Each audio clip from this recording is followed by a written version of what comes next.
The region of Cappadocia in central Turkey is home to one of the most spectacular landscapes in the world.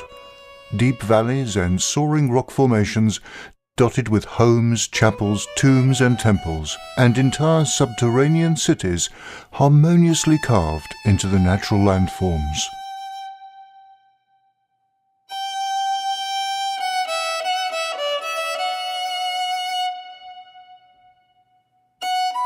Standing 1,000 meters above sea level, the Cappadocian relief is a high plateau, pierced by volcanic peaks that create a visually stunning landscape.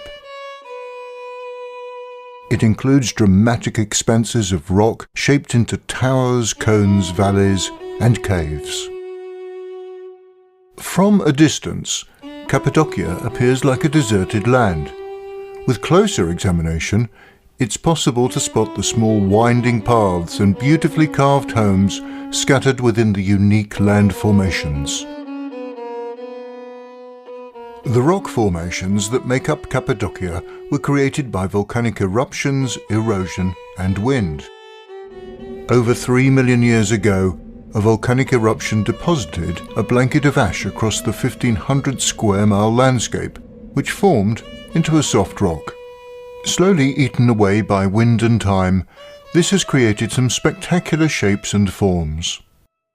Known as the fairy chimneys, these rock forms rise majestically from the landscape, looking spectacular, not only from the ground, but even more so from above. For many months in the year, early morning hot air balloon rides transport tourists up several thousand feet to experience the unique landscape.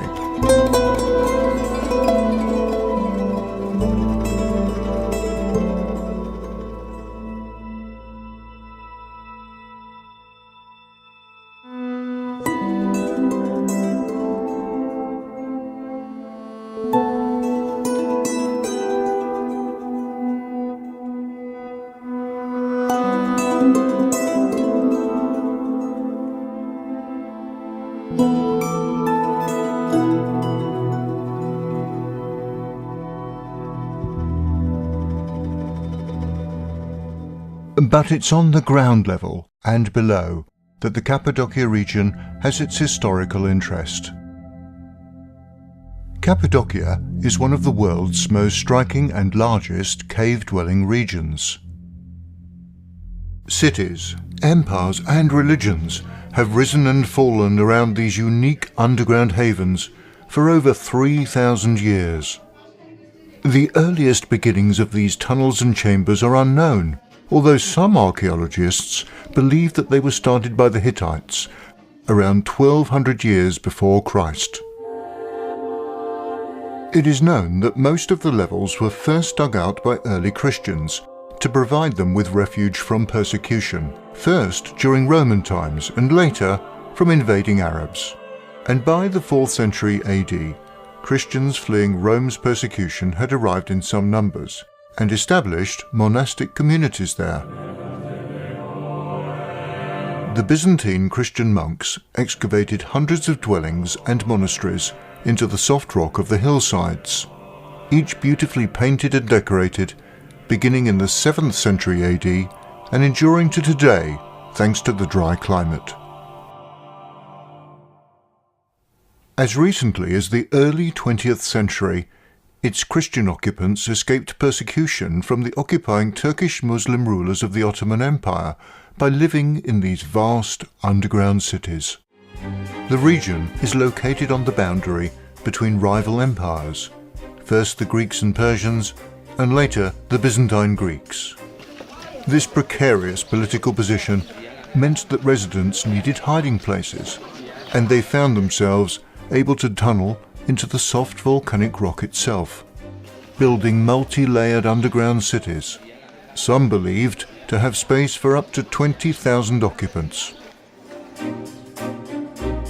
Over an area of 100 square miles, underground villages and tunneled towns were developed with hidden passages and secret rooms, with ventilation and water supply shafts, up to 60 meters or around 200 feet below the ground.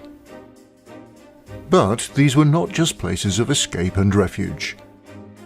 They had all the usual amenities in what a developed ground-level city would have, including schools, wine and oil presses, stables for livestock, cellars, storage rooms, refectories, and chapels. Today, some of these ground-level caves have become dwellings, shops, or even boutique hotels.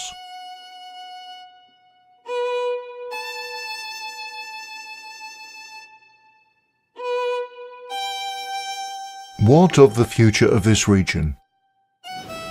Is it simply going to grow as an increasingly popular tourist destination, with the risk that its World Heritage rock forms, chapels and cities, above and below ground, will be increasingly degraded by footsteps and other human-induced damage? Or will the authorities take true ownership of this world-class blend of geology and history and do what is needed to preserve it for future generations to study and explore?